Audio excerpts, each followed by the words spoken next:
pertama sesi 2022-2023 semester 1.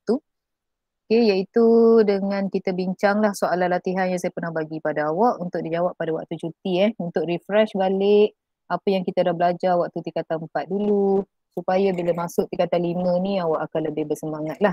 Sebab ada bahagian-bahagian di tingkatan 4 ni nanti yang kita akan teruskan, iaitu yang kita akan belajar lagi sambungannya dalam bab tingkatan 5. Okey, jadi kalau awak dah dapat ke buku teks saya nak tanya? Belum lagi kan? Betul tak? Form 5 tak ni lagi kan? Okay, tapi mungkin saya boleh letak dulu sepintas lalu untuk soalan ataupun untuk bab lah, bab yang kita akan belajar di tingkatan 5. Sekejap saya nak share buku teks. Mungkin ada yang tak pernah tengok lagi buku teks tingkatan 5 ni macam mana rupanya. Mungkin ada yang pernah tengok.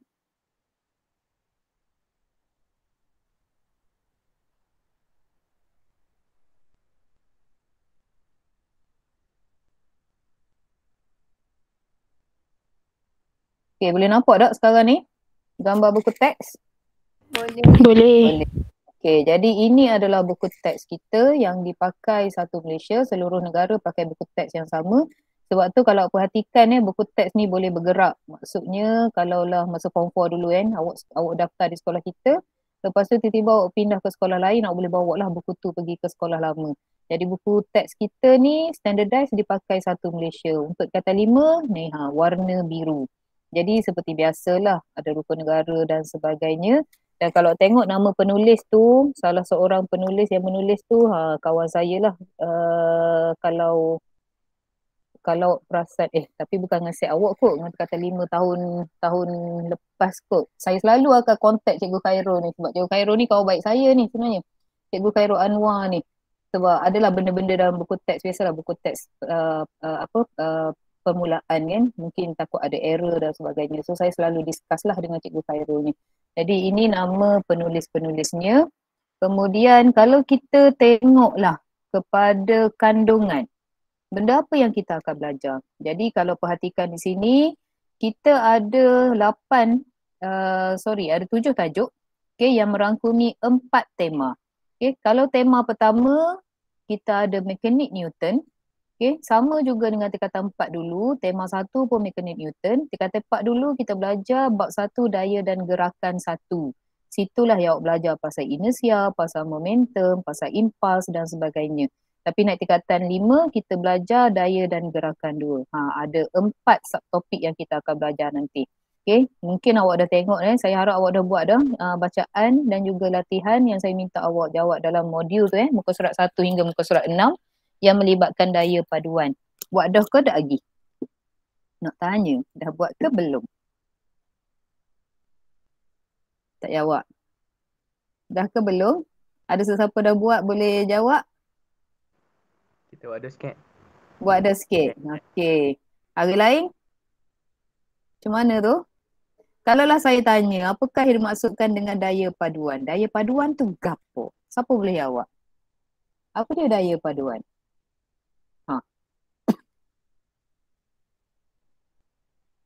Apa daya paduan? Siapa nak jawab? Daya tunggal. Daya paduan ialah daya tunggal. Macam mana daya tunggal tu boleh terhasil? Betul, daya paduan ialah daya tunggal. Daya tunggal tu satu daya. Macam mana daya tunggal tu boleh terhasil? Terhasil akibat apa dia? Terhasil daripada hasil penambahan 2 ataupun lebih daya secara vektor. Betul tak? Itu adalah daya paduan. Maknanya tak baca lagi ni. Okey, tolong baca benda ni supaya nanti kita boleh masuk dengan laju sikit lah. Okey, sebab daya paduan dengan leraian daya ni dia berkait rapat. Right. Lepas tu yang seterusnya kita akan masuk pada bab 2 iaitu tentang tekanan. Yang mana kita akan belajar tekanan dalam cecair, tekanan atmosfera, tekanan gas. Maknanya tekanan dalam bendalih. Bendalih itu ialah benda yang mengalir. Nanti awak masuk universiti awak akan belajar dalam fluid mekanik. Mekanik tu mechanical, benda yang bergerak. Fluid tu bendalih. So awak akan belajar benda tu secara lebih lanjut di universiti nanti. Cuma tingkatan ataupun di sekolah kita akan belajar basic dia lah. So asas dia ni pun awak kena kukuh Okay, yang mana prinsip dia ada 3 prinsip yang melibatkan benda ni juga kita akan belajar, iaitu prinsip Pascal. Kita panggil Pascal Prinsip Pascal, awak pernah dengar orang ni, Pakcik Pascal, Pakcik Archimedes dan juga Pakcik Bernoulli. Ini adalah nama-nama ahli sains ataupun ulama-ulama fizik lah. Okay, seterusnya kita masuk tema 2 iaitu elektrik dan elektromagnet. Awak akan belajar pasal elektrik, seterusnya elektromagnet. Beza elektromagnet dengan elektrik benda berbeza. Dalam elektromagnet kita boleh menghasilkan elektrik dan elektrik juga boleh menyebabkan suatu objek tu menjadi elektromagnet. Nampak tak? Dia berkait. Awak ada arus elektrik, ada wire yang mengalirkan arus, awak lilitkan dia pada logam. Tiba-tiba logam tu jadi magnet. Ya, itu betul. Bukannya bayangan, bukan silap mata dan sebagainya. Itu benda tu boleh berlaku. Ada teori-teori dia. Nanti kita akan belajar. Ataupun magnet tu tadi, magnet, tahu magnet besi berani lah kita panggil. Magnet tu tadi, kita gerakkan magnet pada dawai yang membawa arus, tiba-tiba ada arus yang terhasil. Tiba-tiba dia menghasilkan elektrik. Tu kita panggil sebagai aruhan elektromagnet. Nanti kita akan belajar. Okay, seterusnya tema 3 kita ada fizik gunaan. Dah belajar elektrik, seterusnya kita belajar elektronik. Elektronik ni komponen-komponen kecil lah dalam elektrik tadi. Contohnya seperti diode, seperti kapasitor, transistor, semua benda tu kita akan belajar. Dan akhir sekali kita ada tema 4 iaitu fizik moden. Okay, biasanya fizik moden ni kita belajar di peringkat yang lebih tinggi. Tapi untuk KSSM ni dia cairkan benda tu turun ke bawah. Maknanya awak akan belajar asas dia tu di tingkatan 5. Okay, yang mana kita akan belajar pasal fizik nuklear. Saya ada send hari tu ada 3 link yang awak boleh baca tentang Fukushima kan, yang dijelaskan secara kita kata secara santai, okey, oleh Zunita Ramli tu, nama penulis tu. Okay, Zunita Ramli tu untuk pengetahuan awak dia bukan orang biasa-biasalah. Maksud saya dia dulu pun awak tahu sekolah TKC, Tengku Kusiah College. Tahu tak? Pernah dengar tak? TKC mesti pernah kan? Sekolah asrama Pernah. Pernah kan? Okay, kita ada TKC. Jadi dia adalah head prefect lah. Ketua pelajar TKC waktu zaman dia sekolah dulu. Lepas tu dia sambung belajar pergi ke Australia. Dia ambil engineering sebenarnya. Tapi dia rasa dia nak buat something yang lebih bermakna dan dia buat produk lah. Dia buat kajian produk. Sebenarnya produk tu macam produk kosmetik. Okay, di Jepun. Dan dia sekarang ni stay di Jepun. Jadi banyaklah dia buat perkongsian-perkongsian tentang Jepun. Tentang negara Jepun, budaya Jepun dan sebagainya. Jadi kalau awak minat dengan Jepun, awak bolehlah follow dia sebab perkongsian dia tu pun menarik lah untuk menambahkan pengetahuan kita. Okay, jadi tu kita akan belajarlah fizik nuklear, reputan radioaktif, tenaga nuklear dan last sekali fizik kuantum. Fizik kuantum ni fizik moden. Kalau sebelum ni kita belajar cahaya tu sejenis gelombang.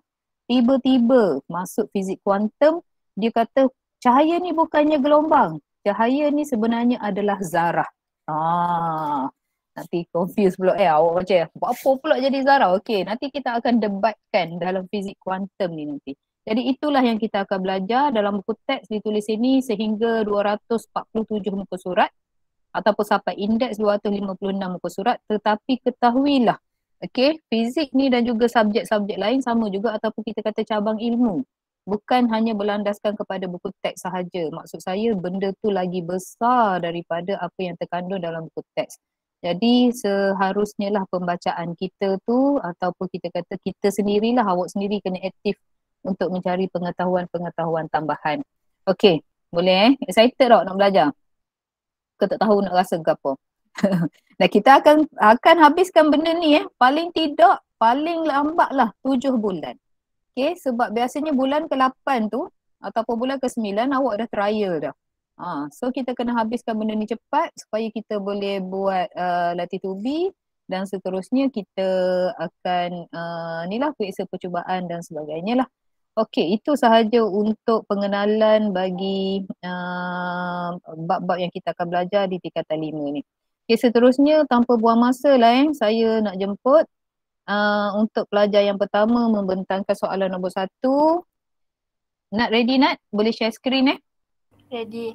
Alright, awak share screen dan awak ceritalah apa jawapan awak. Kalau ada kesilapan jangan risau. Kita sharing-sharing sahaja. Kita bukan nak mencari salah sesiapa, kita nak belajar.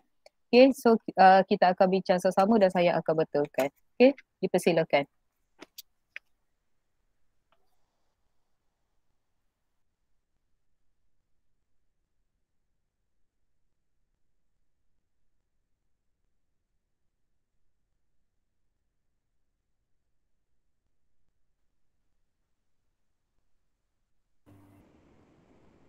Nampak tak?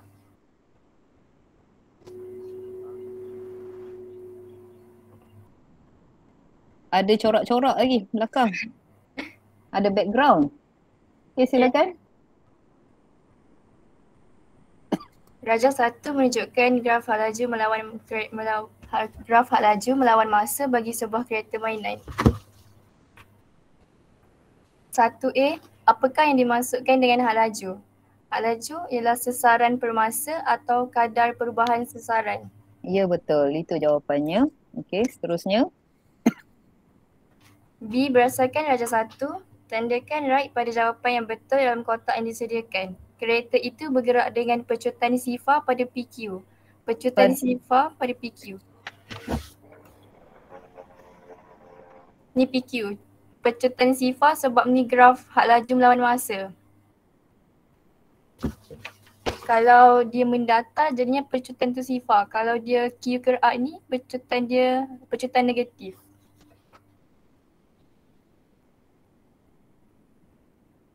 B2, kira jarak yang dilalui oleh kereta mainan itu. Jarak dia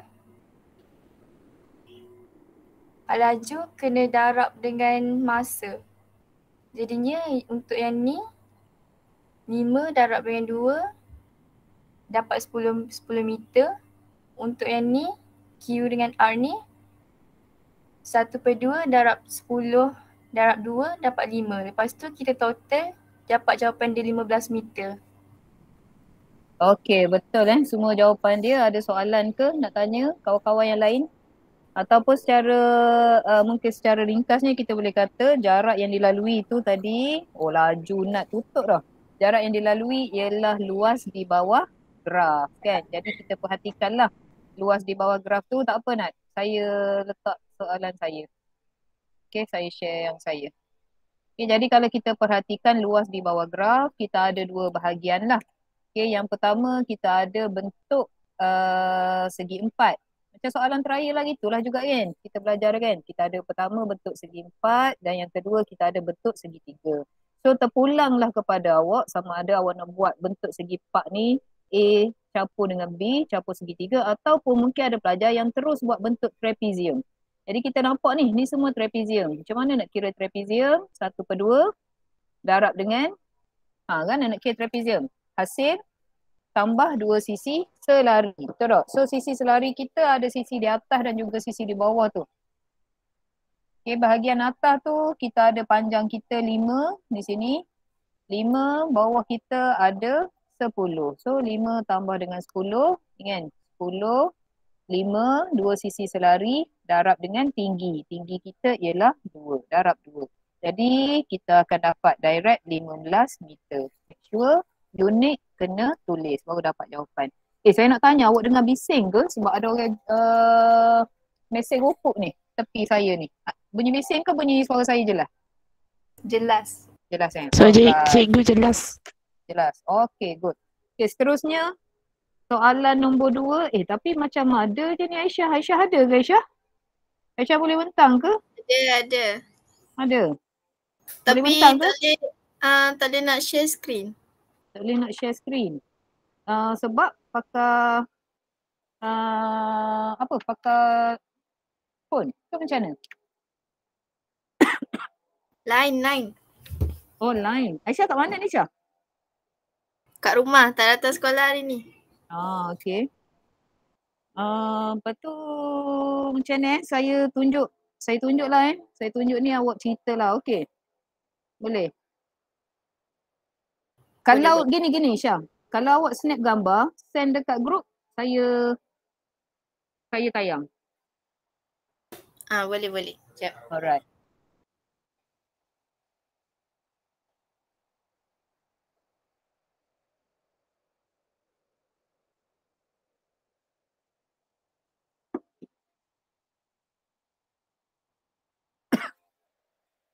Sarah ada Sarah? Sarah ready sekejap lagi.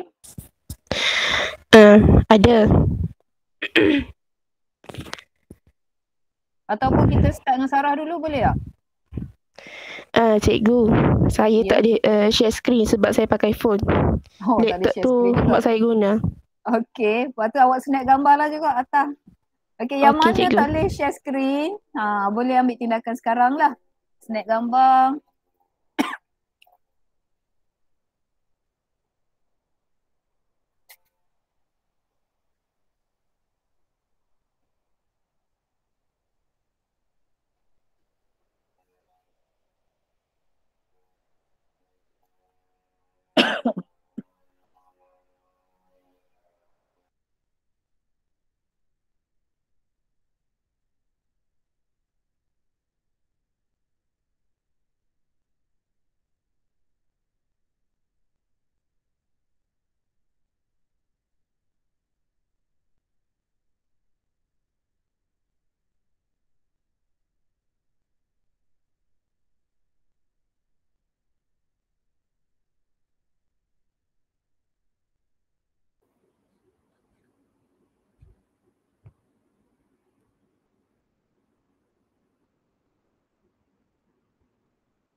Nampaknya gambar Sarah masuk dulu. So Sarah bentang dulu, boleh Sarah? Boleh. Okey, sekejap saya share screen sekejap.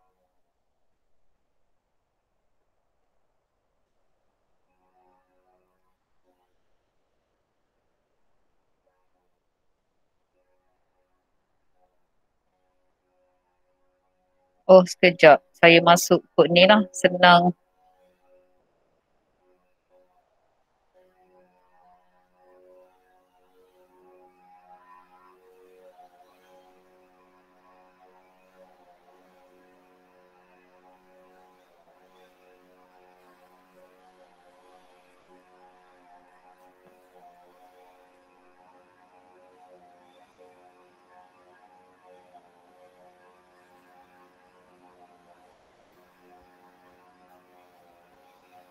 Okey, silakan Sarah. Baca soalan juga ke cikgu? Yelah, awak cerita. Apa yang awak nak cerita? Sekejap, ni betul ke ni? Ni Aisyah kan. Sarah start dengan gambar ni, betul lah. Okey, teruskan.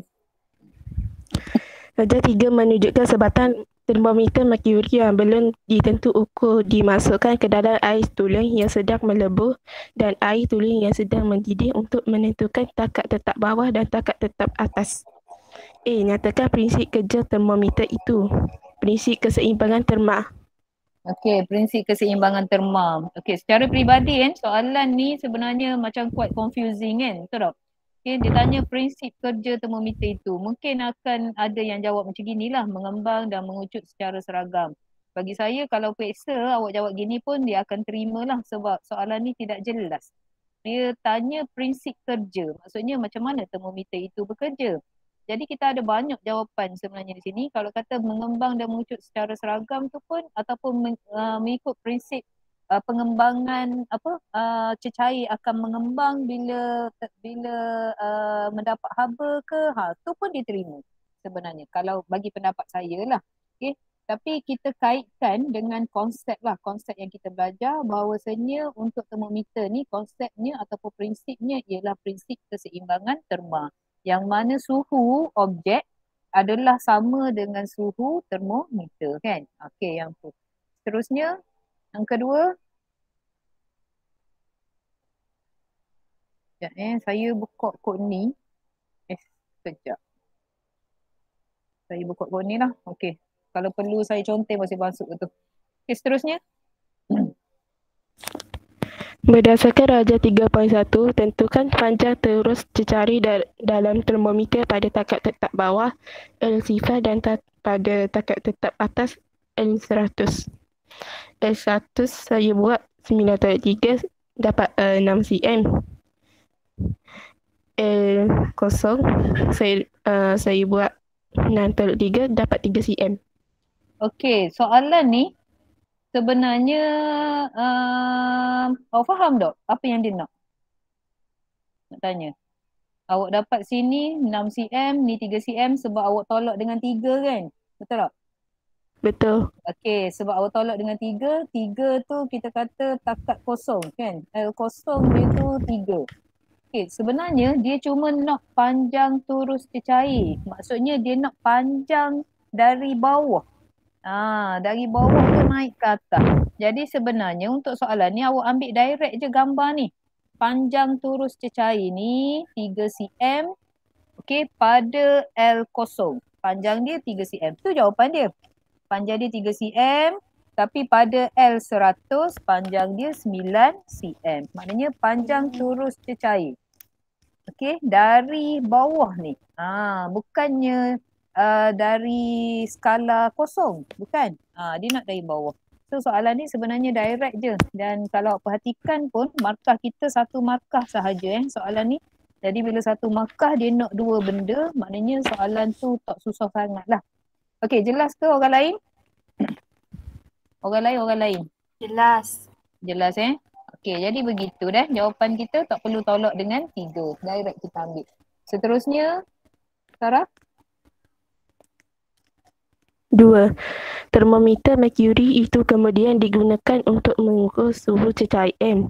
Apabila berbuli termometer dimasukkan ke dalam cecair M, panjang turus merkuri seperti ditunjukkan pada Rajah 3.2. Hitung suhu cecair M. Theta tu saya buat 9.3 sama dengan 6. Bukan theta, L100. Saya buat 9.3 sama dengan 6. Lepas tu theta L100.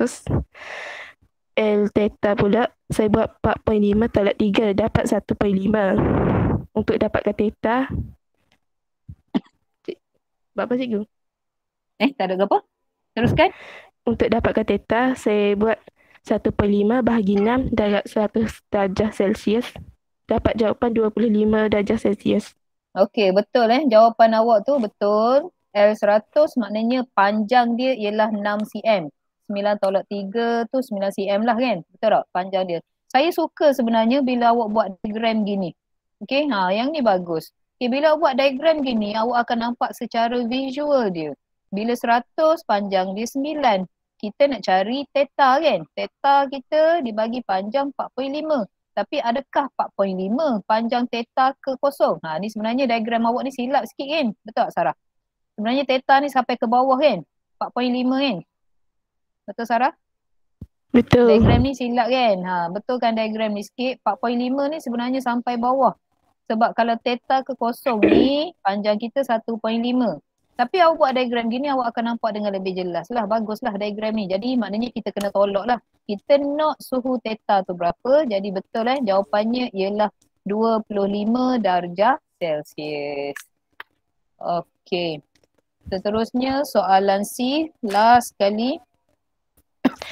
Apakah ciri cecair dalam sebuah termometer yang membolehkan termometer tersebut digunakan dalam cuaca yang sejuk melampau? Mempunyai takat didih yang tinggi.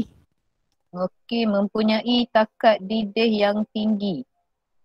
Takat didih yang tinggi. Kejap, saya nak hadam sikit ayat awak ni.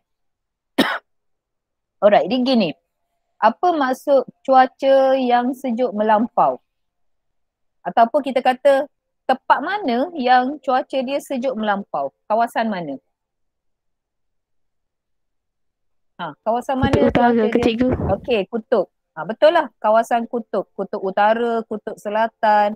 Maksudnya cuaca sejuk dia tu sangatlah sejuk. Mungkin boleh pergi sehingga kita kata dalam negatif 78 darjah Celsius. Awak jangan terkejut memang boleh pergi negatif 78 darjah Celsius.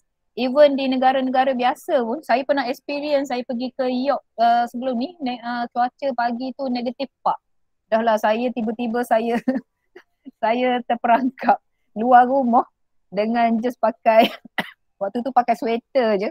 Saya keluarlah daripada rumah sepupu saya tu. Saya duduk rumah sepupu saya kan. Sebab saya nak pergi nak kereta lah. Saya sewa kereta, so kereta saya tu ada frost lah sikit kan. So dia macam excited kan dekat frost tu, dekat salji tu. Pergi conteng-conteng lah dekat kereta tu. Tapi saya tak perasan uh, pintu kalau negara-negara barat ni, pintu dia tu auto lock tau. Bila kita keluar, dia pun auto lock. Macam pintu hotel lah gitu.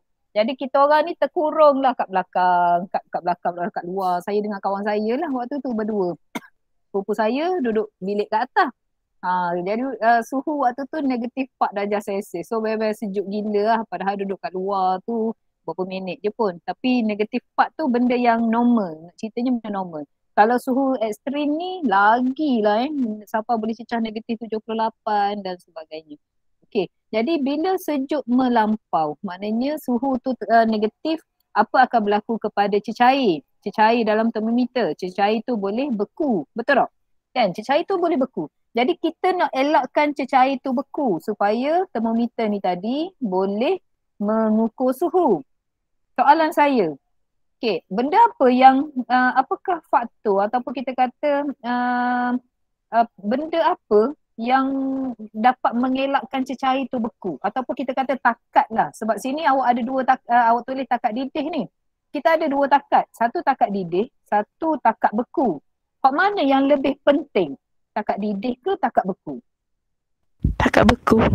Takat beku kan, betul tak? Yang bukan lebih penting lah, maksud saya yang mempengaruhi termometer tu. Jadi sebenarnya takat beku. Takat didih ni kalau kita nak ukur suhu yang lampau panas. Betul tak? So supaya dia boleh ukur suhu yang lampau panas, kita nak takat didih yang tinggi. Jadi sekarang ni kita nak ukur takat beku. So takat beku kita ni kita nak tinggi ke rendah? Awak ingat tak saya pernah bagi data fizik? Saya pernah bagi kan data fizik ke awak? Pernah tak? Tak ingat Okay, tak apa. Sebab saya nak conteng saya masuk sini. Ni sebab saya nak conteng je ni. Okay, so ingat gini. Kita ada dua jenis takat Takat beku. Takat beku rendah.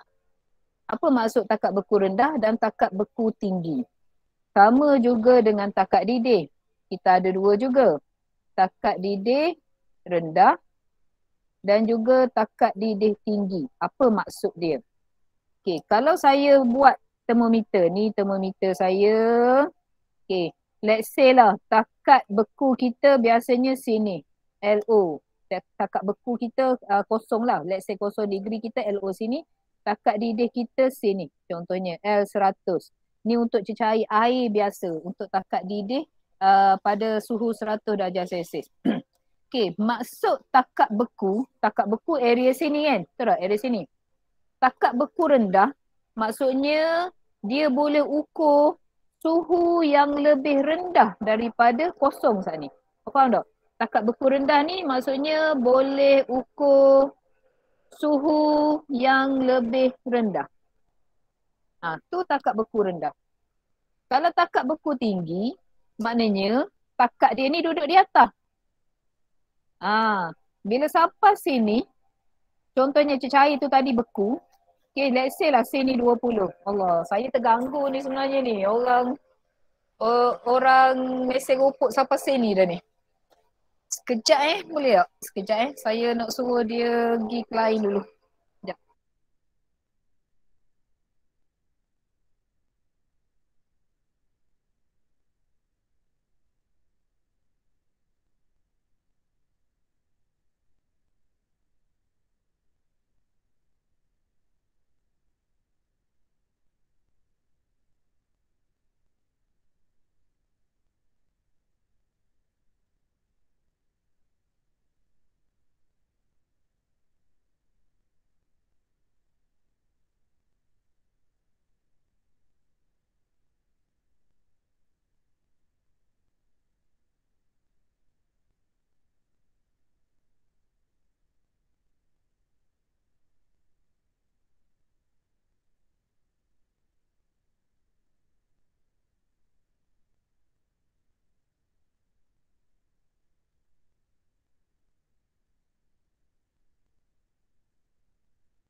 Okay, sorry. Alright, boleh dengar suara saya? Boleh? Okay, jadi gini kita tahu pada takak beku, cecair tu akan membeku. Betul tak? Bila takak beku, cecair akan beku lah. Kita kata akan membeku pada takak beku. So kalau takak beku dia tu rendah, maksudnya dia akan beku pada suhu rendah. So boleh ukur suhu rendah ataupun cair beku pada suhu rendah. Itu maksud beku rendah.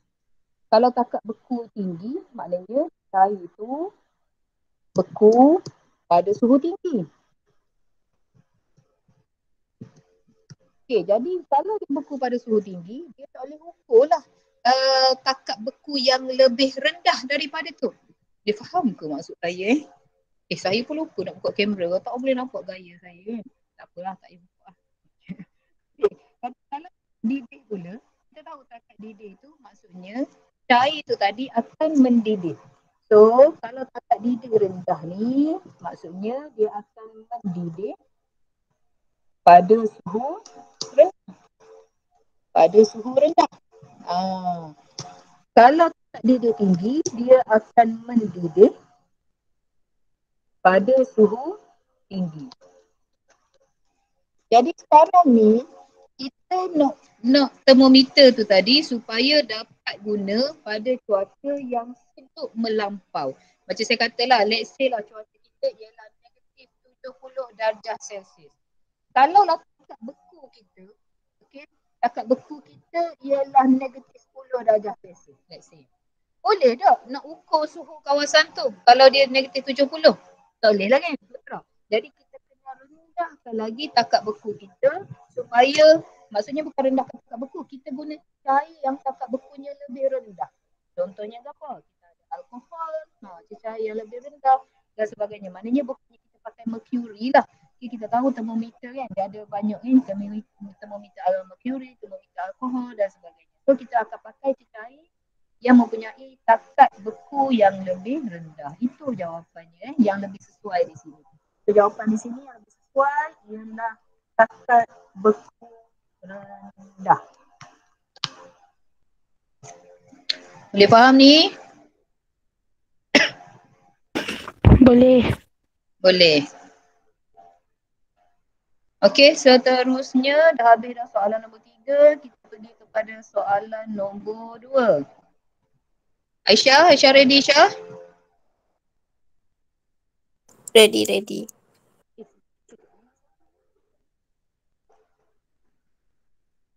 Okey.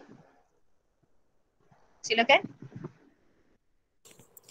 Raja 2.1 menunjukkan suatu fenomena yang berlaku di kawasan pantai.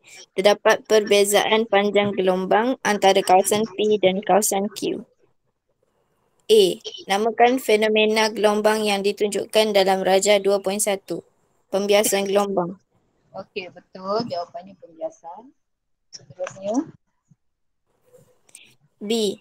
Apakah yang berlaku kepada tenaga gelombang air ketika berada di kawasan tanjung? Tenaga gelombang ditumpukan. Tenaga gelombang ditumpukan. Okey, kawasan tanjung tenaganya ditumpukan. Betul. Okey, sebab soalan tanya tentang tenaga. Jadi betul lah tenaga ditumpukan. Okey, seterusnya. C. Rajah 2.2 menunjukkan satu corak gelombang air satah. Pada Rajah 2.2, lukiskan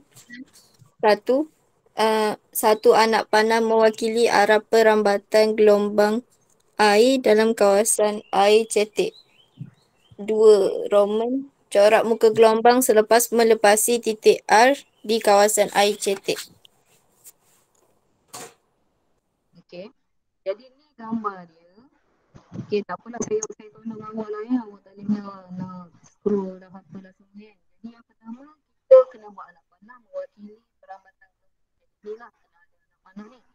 Okey, dan anak panah ni kita tahu bersudut tegak dengan gelombang satah kan. Sudut tegak sini.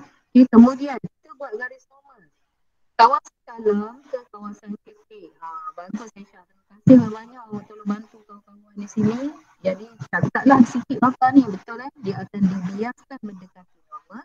Kemudian kita tahu gelombang tu tadi kawasan dalam lambda dia akan berkurang. Okey, jadi kita lukis. Yang pertama ni panah ni menunjukkan arah perambatan gelombang yang dibiaskan, dan kita lukis tak pula muka gelombang yang dibiaskan. Ini dah nampak ni lambda kita ni untuk kawasan cetek tu lebih rendah. Okey, dan sedikit info tambahan ni Aisyah bagi sini ni, V berkurang, lepas tu bawah tu apa tu, frekuensi dia sama. Jadi betul lah tu. Jadi ini adalah gambar dia. Perfect lah ni gambar dia. Markah boleh dapat. Okey, ada soalan ke? Ada pertanyaan untuk soalan nombor 2?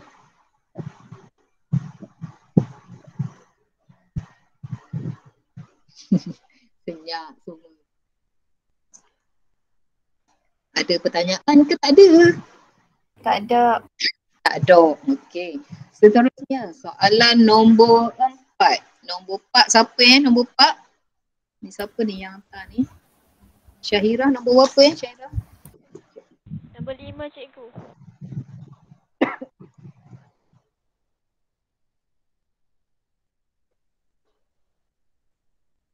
Syahira nombor 4 dia.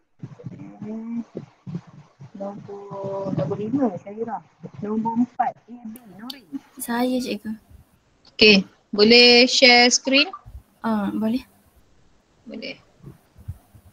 Silakan.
Nombor 4A.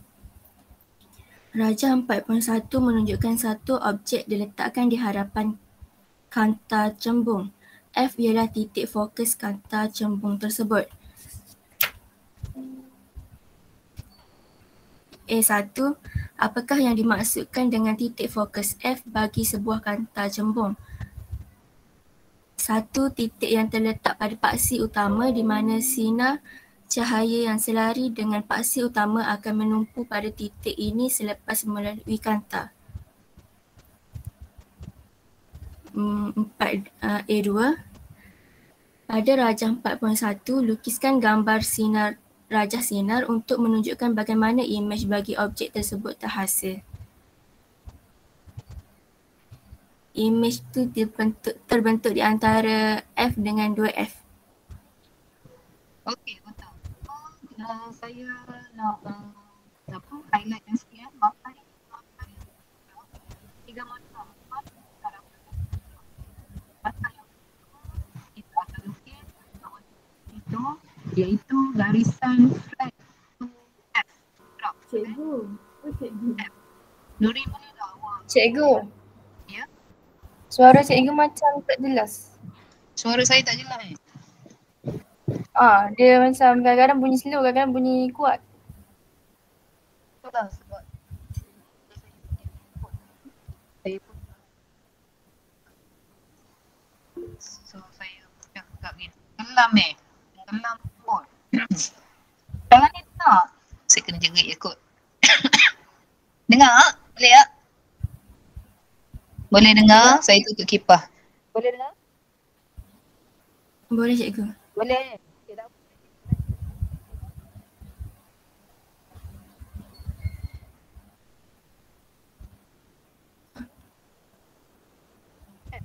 Boleh Nuri?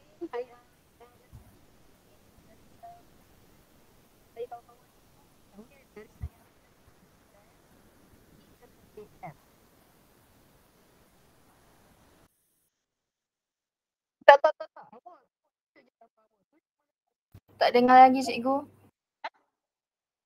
Tak dengar suara saya? Tak dengar suara saya ke? Dengar dah. Dengar? Macam mana dengar. Kejap Dengar dah cikgu. Ya Nurin, gini awak tayang balik gambar awak tu Sani. Cuma awak letak cursor awak arrow tu lah, cursor arrow. Masa saya explain tu awak letak cursor lah supaya kawan-kawan awak nampak. Sebab saya letak cursor pun awak tak nampak. Sebabnya di skrin saya, okey. Jadi garis yang pertama ialah garis flat to F tu okey, untuk dapat satu markah. Begitu juga dengan garis yang kedua yang kawan kita buat ni iaitu line through O. Betul? Kita ada flat to F, F to flat, line through O. So kawan kita buat flat to F dan juga line through O. Ada dua garisan ni beserta anak panah. Ada anak panah kita akan dapat satu markah. Okey, kemudian ada persilangan di sini. Ada pula garis putus-putus. Okey. Itu menunjukkan kita punya image. Jadi kita akan dapat markah yang keseterusnya. Oh, saya lupa, sorry. Saat ni flat to F satu markah beserta anak panah. Line through O satu markah, dua markah sini Dan juga kita lukis image. Bila buat putus-putus tak perlulah kita tulis benda tu image. Kita dah tahu dah ia adalah image. Jadi kita akan dapat markah yang ketiga. Semua sekali adalah 3 markah. Senang tak nak dapat markah untuk cahaya? Senang je kan sebenarnya kan? Janji awak ikut cara melukis tu dengan betul. Jadi macam saya katalah, nak lukis cahaya yang penting kena ada anak panah.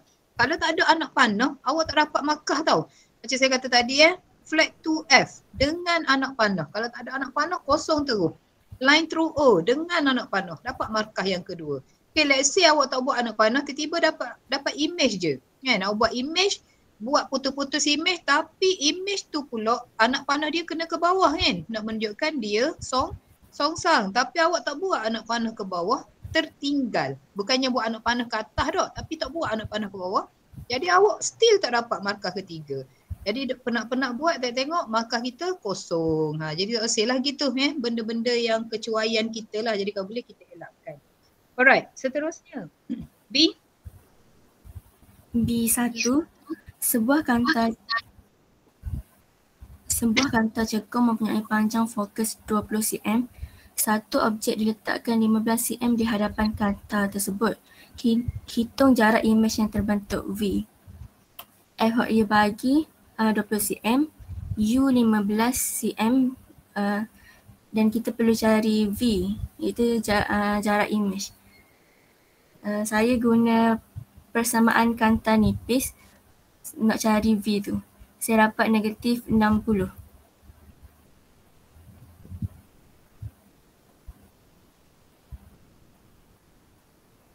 Bagi B2 pula, hitungkan pembesaran linear image yang terhasil. Saya guna formula M sama dengan V per U. Saya masuk nilai V cari ke atas tadi, negatif 60 per U 15. Dapat jawapan negatif 4.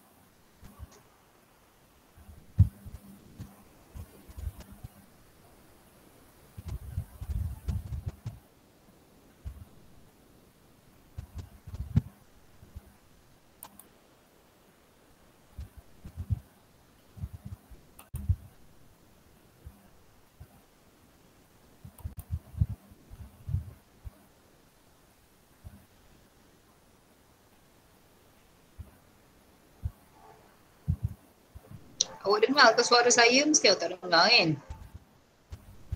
Dengar. Saya tak dengar apa?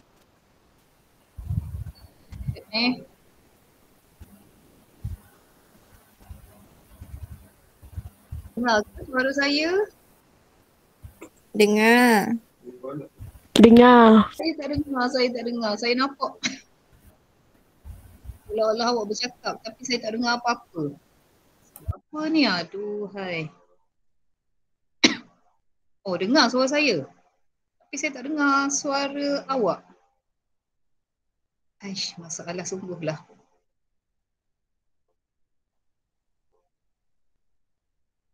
Itulah pakai mic ginilah. Tak apalah, mungkin lepas ni kita bertukar pada Zoom semula lah saya tak dengar ni Nurin cakap apa, tapi kalau tengok pada jawapan tu sebenarnya jawapan tu ada sikit lah kesilapan dia. Awak tak dengar saya pun tak apalah awak tak dengar saya tak dengar awak pun tak apalah, tapi kejap Nurin tunjuk balik. Okey, Nurin tunjuk sini dapat negatif 60. Saya nampak negatif 60 tu pun saya dah tahu dah benda tu salah. Okay, macam mana saya tahu? So saya nak share lah dengan awak macam mana saya tahu. Kita ada berapa minit ada? Ada 4 minit lagi. Okay, saya share saya punya screen. Awak dengar kan suara saya kan? Awak balas kot chat sebab saya tak tahu, saya tak dengar. Dengar. Okey,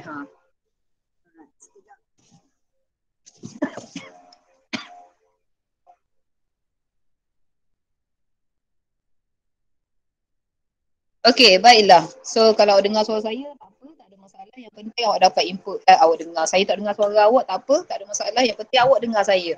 Alright, jadi sebelum tu, kalau kita ingat lagi kita punya kanta ni kita ada dua iaitu yang pertama kanta cembung. Kanta cembung seperti biasa, F kita duduk di depan ni supaya kita ada objek ni pergi ke F. Kan, dan imej akan terbentuk di sebelah kanan. Maafkan saya lukisan saya ni menggelekar macam orang pakai mesin jahat. Orang nak kata gitulah, terimalah cikgu awak ni seadanya Okay, jadi ini maksud saya kita di depan sebab kanta cembung cahaya dia akan menumpu di F. Tetapi untuk kanta cekung, okay, kita punya base kita ataupun fokus kita duduk di belakang. Right? Sebabnya cahaya tadi dia mencakap dari F kan, gini kan. So kalau ada objek sini, satu lagi objek tu sinar dia akan pergi dekat O. Jadi kita akan dapatlah image kita di sini. Warna hijau ni image kita di sini, ni image kita di sini. Apa beza antara kanta cembung dengan kanta cekung dari segi F, dari segi titik fokus? Beza dia ialah kalau kanta cembung titik fokus duduk sebelah kanan, kanta cekung titik fokus duduk di sebelah kiri. Jadi bila duduk di sebelah kiri, jarak titik fokus untuk kanta cekung ialah negatif. Sekarang ni soalan ni dia trik kita sebab dia kata sebuah kanta cekung mempunyai panjang fokus 20 cm. Rumus yang awak guna betul. Rumus awak tak ada masalah, bagus. Iaitu kita pakai rumus kita 1 per F sama dengan 1 per U tambah dengan 1 per V. Cuma bila kanta cekung, F kita ialah negatif. Sebab apa? Kita katalah sebab F kita duduk di sebelah kiri. Tanda negatif, positif tu kalau dari fisik kita tahu vektor menunjuk ke arah tu. Macam arah objek negatif maksudnya arah image lah. Biasanya arah image. Image terbentuk negatif maksudnya image terbentuk di sebelah kiri kanta. Image positif atau jarak V kita positif maknanya terbentuk di sebelah kanan kanta. Jadi sekarang ni kita tengok 1 per F kita ganti. Maknanya ni F kita negatif 20, 1 per negatif 20 sama dengan 1 per U, 1 per 15. U memang kita ambil 15 sebabnya U ni memang kedudukannya duduk di sebelah kiri tu. Okay, 1 per 15 tambah dengan 1 per V. Jadi kita cari 1 per V. 1 per V akan dapat berapa ni? Kalau kira 1 per V ataupun kira V terus kan? Okay, semua kali kira V. Saya tak dengar awak. Aduhai. So awak ni pun. Okay, saya buat je lah Nanti awak akan dapat V awak nilainya ialah negatif 8.57 cm. Okay. Saat ni jawapan tak ada unit Make sure jawapan ada unit. Awak dapat saat ni jawapan awak negatif 60. Yang saya nampak Kalau lah ada unit negatif 60 cm. Sebab apa jawapan awak ni salah? Saya tengok jawapan saya tahu salah. Sebab apa? Okay. Kunci dia duduk di sini. Okay, di gambar ni. Kalau kita tengok ataupun kalau kita ingat lagi yang sini belajar ciri-ciri imej bagi tantan hukum tu ni ke? Gambar dia memang gini gambar dia. Kalau objek tu belah mana pun, gambar dia akan terhasil imej dia duduk di depan. Maksudnya sekarang ni jarak objek kita, kalau soalan bagi jarak objek 15 cm. Jarak objek 15 cm. Jarak imej V ni mesti lebih kecil daripada jarak U untuk pantai jukung. So kalau imej kita duduk depan ni, imej depan ni, kan? Imej kita ialah 8.57. Betul lah. Okay, V 8.57, U kita 15. Okay, betul tak? So betul lah. Maknanya imej kita tu duduknya di hadapan objek. Tu cara nak tengok lah. Kita kata nak tengok kita punya pengiraan kita tu betul ataupun salah lah. Jadi kalau dapat 60 ni besar sangat. 60 tu maksudnya imej kita tu duduk di belakang sini lagi. Duduk belakang lagi daripada objek. Jadi benda tu mustahil lah untuk berlaku. Okay. Dalam kali untuk soalan pembesaran linear, maksudnya kalaulah awak punya nilai V tu salah, automatik lah pembesaran awak akan jadi salah. Saya tulislah sini, pembesaran kita tahu imej dengan objek, V bagi dengan U, yang mana imej kita ni dan juga objek ni mesti benda yang setara kita bandingkan. Benda apa yang kita boleh banding? Kita boleh banding panjang dia. Panjang objek, panjang imej. Kan? Ataupun kita boleh banding jarak dia. Ataupun kita boleh banding ketinggian dia. Kalau dalam matematik, awak belajar pembesaran dalam bab transformation, bahasa matematik saya pun tak pasti. Penjelmaan.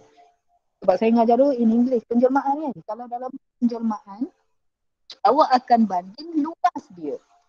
Okay, dalam penjelmaan kan ada AI sama dengan K kuasa 2 darab EO. So maknanya kita bandingkan benda yang setara. Dalam kes ni, kita nak banding apa? Kita bandingkan kita punya jarak U, jarak V kita ialah 8.57. Jarak U kita ialah 15. So 8.57 bahagi dengan 15 akan dapat jawapan 0.5713. Unit tidak ada. Sebab ini cm habis unit. Ini adalah pembesarannya. Maknanya dia dibesarkan setengah kali ganda sahaja. 0.5 kali ganda lebih kurang. Okey ke? Allah, tak dengar banyak semua masalah hari ni. Tak apalah, itu semua ujian daripada Allah. Kan? Kita terima sahaja. Jadi kita stop di sini. Jelas kan tadi kan? Komen sikit. Kalau faham, komen sikit. Kesian. Sedih rasa. Terima kasih Khairul. Faham. Alhamdulillah. Alright, jadi kita stop di sini. Masa dah habis 9.40. Terima kasih banyak-banyak. Minta maaf untuk segala kekurangan saya hari ini.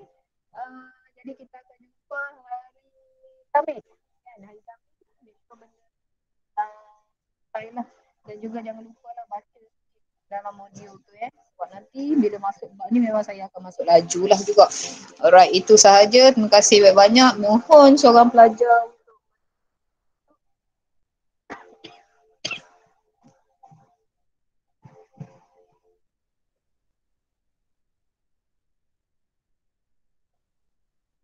lah, saya minta awak baca pun saya tak dengar kan. Tak apalah, kita baca sendiri-sendiri lah. Okey, sekian. Terima kasih. Assalamualaikum warahmatullahi wabarakatuh.